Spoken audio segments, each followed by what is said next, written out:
আসসালামু আলাইকুম। সাদিয়াস ঘর সংসার ব্লগ থেকে আমি সাদিয়া আরেকটি নতুন ভিডিওতে আপনাদের সকলকে স্বাগত জানাই। কাছে দূরে যে যেখান থেকে আমার ভিডিওটি দেখছেন, আশা করছি সবাই ভালো আছেন। আমরাও আলহামদুলিল্লাহ ভালো আছি। এই যে দেখতে পাচ্ছেন, এটা ফেনীতে সুন্দর একটি দৃশ্য। এটা দেখতে আসলেই খুব ভালো লাগে। এখন যেহেতু সামনে কোরবানির হজের দিন আসছে, এখানে কিন্তু ভিডিওতে হজ চলতেছিল, সেটাই দাঁড়িয়ে দাঁড়িয়ে দেখছিলাম। আর ফারহান বলছিল যে ডাব খাবে, তাই আমরা তিনজনে মিলে 2টা ডাব খেয়েছি। ডাবের পানিটা সত্যি অনেক মজার ছিল, আর এখন স্বাস্থ্যের জন্য এটা খুবই প্রয়োজন। তো ফেনী বাজারে গিয়েছিলাম কিছু কেনাকাটার জন্য। এখানে আমার ছোট দেবরের বেবি হয়েছে, আলহামদুলিল্লাহ। মানে ছেলে বেবি হয়েছে, ওর জন্য জামা কাপড় কিনতে গিয়েছিলাম, কারণ আমরা বরিশালে যাব বাবুকে দেখতে। এখানে কিছু ড্রেস নিয়েছি।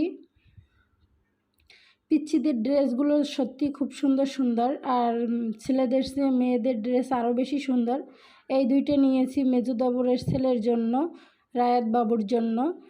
আর এখানে রেক্সিন নিয়েছি, তাওয়াল নিয়েছি। তারপর আমি আগে কাঁথা কিনেছিলাম, বেবি কাঁথা, সেইগুলো নামিয়েছি। মানে একাত্রি সবগুলো এখন ব্যাগে ভরবো, কারণ বিকেলে আমি ফেনী বাজারে গিয়েছিলাম, আর রাতের বেলা আমি এগুলো গুছিয়েছি, কারণ রাত্র 10টায় আমাদের গাড়ি, তাই আর কি গুছিয়ে নিচ্ছিলাম। এই তো বাবুর জন্য একটু গিফট কিনেছি, স্বর্ণ কিনেছি আর কি। এইটা ফারহানের বাবা তো বড় চাচু হিসাবে কিছু বড় একটা গিফটই দিতে চেয়েছে আর কি। তাই এখানে আমরা একটা চেন কিনেছি, এই লকেট সহ একটা চেন। আর এই আংটি 2টা কিনেছে আমার মেজো দেবর, একটা ফারহানের জন্য আর একটা ছোট বাবুর জন্য। তাই সে কিনে নি, মানে টাকা পাঠিয়ে দিয়েছে, ফারহানের বাবা এখান থেকে একসাথে আর কি এগুলো নিয়েছে। তাই ফারহান ওই পাশেরটা পছন্দ করেছে, আর এইটা ছোট বাবুর জন্য। এই তো মোটামুটি ভালোই সুন্দর কেনাকাটা হয়েছে। ফারহানের বাবা কিনে নিয়েছে, আমিও মার্কেটে যাইনি, সেই কিনে নিয়েছে। আর ভাবলাম এটা আপনাদের সাথে একটু শেয়ার করি। আর এইটা ছিল আমরা বরিশালে যাওয়ার উদ্দেশ্যে মহিপালে গাড়ির জন্য অপেক্ষা করতেছিলাম। এখানে অনেক সময় অপেক্ষা করতেছিলাম, 10টার গাড়ি আসছে 11টার পরে। তারপর 11টার পরে আমরা আর কি গাড়িতে উঠেছি, আলহামদুলিল্লাহ ঠিকঠাক মতো যেই পৌঁছেছিলাম। তারপর বরিশালে যেয়ে আর কোনো ভিডিও ক্লিপ নিতে পারিনি, কারণ অনেক ব্যস্ত ছিলাম বাবুকে দেখতে। হসপিটালে 2 দিনই আমি হসপিটালে আর কি যাওয়া আসা করছি, তাই আর কি ভিডিও করতে পারিনি। আর এগুলো আমার মনেও ছিল না ভিডিও করার কথা। এই যে বরিশাল যাওয়ার সময় আমরা এখান থেকে মিষ্টি দই নিয়েছিলাম। তারপর এটা ছিল আমরা আসার পথে, বরিশাল থেকে ফেনীতে আসছি যখন, তখন আর কি দধি আর মিষ্টি নিয়ে আসছি। এগুলো আর কি সব সময় আমরা এগুলো নিয়ে আসি বাসায়, কারণ এখানে দধি আর মিষ্টি খেতে অনেক বেশি ভালো লাগে। যারা খেয়েছেন তারা তো অবশ্যই জানেন, কারণ টাইম স্কোয়ার বা নূরজাহান হোটেলের ওখানকার দধি মিষ্টি খেতে সত্যিই খুব ভালো লাগে। সব সময় আমরা যখন আসি ওখান থেকে তখন নিয়ে আসি বা নিয়ে যাই, এই বিষয়টা আর কি মিস হয় না। এটা ছিল রাত্র প্রায় 3টার দিকে। আমরা এইখানে মানে রেস্ট করা, ওই যে হোটেলে রেস্টের জন্য আর কি গাড়ি থামায় বা ওয়াশরুমের জন্য, সেইখানে আর কি দাঁড়িয়েছি আর একটু ভিডিও ক্লিপ নিয়েছি। এটা ছিল রাতের একেবারে শেষ রাতের দিকে। তারপর আধা ঘন্টা 1 ঘন্টার ভিতরে আমরা মহিপাল নেমে গিয়েছি।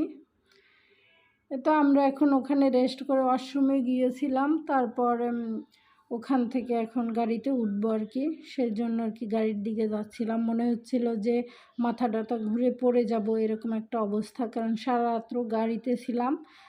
আর গাড়ি থামলে মনে হচ্ছে যে গাড়ি যেভাবে দৌড়ায়, মানুষও এরকম দৌড়ায়, আমার মাথার ভিতরে এরকমের করে। জার্নি করতে এখন আর পারি না, অনেক কষ্ট হয়ে যায়। কী আর করার, তাও তো যেতে হবে, কিচ্ছু করার নেই। আমার ভিডিওটি দেখতে দেখতে যদি আপনাদের কোনো অংশ ভালো লেগে যায়, প্লিজ একটি লাইক দিয়ে আমার পাশে থাকবেন। আর যদি আপনি আমার চ্যানেলে নতুন হয়ে থাকেন, চাইলে আপনি আমার চ্যানেলকে সাবস্ক্রাইব করে আমার পাশে থাকতে পারেন। আর যারা এই কাজটি করেছেন তাদেরকে অসংখ্য ধন্যবাদ।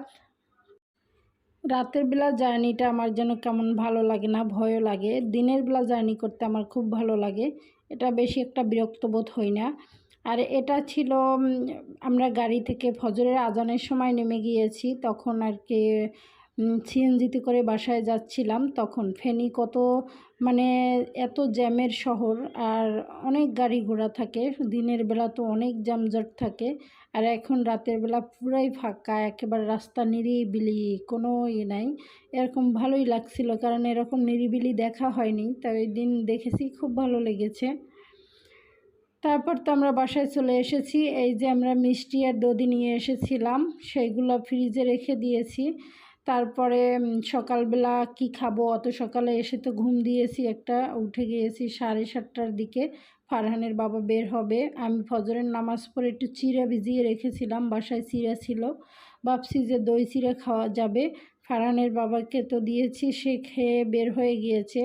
মানে এটা দিচ্ছিলাম ফারহানের বাবাকে, তার জন্য আর কি বেড়ে নিচ্ছিলাম। তারপর আমিও আর কি ঘুম থেকে উঠে খেয়ে নিয়েছি। দই চিড়া খেতে আমার বেশ ভালো লাগে।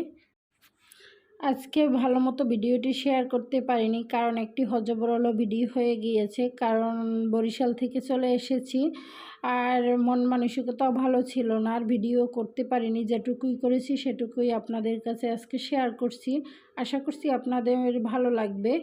আর এই তো আমি ঘুম থেকে উঠে দই চিড়া খেয়ে নিয়েছি। ইফতারির আইটেমে রমজান মাসে দই চিড়া আমার ছিলই, কারণ দই চিড়া আমার অনেক বেশি ভালো লাগে খেতে। আর আমার ভিডিওটি এখানেই শেষ করব। যদি কথা কোনো ভুল ত্রুটি হয়ে থাকে প্লিজ ক্ষমা সুন্দর দৃষ্টিতে দেখবেন। আল্লাহ হাফেজ, আসসালামু আলাইকুম।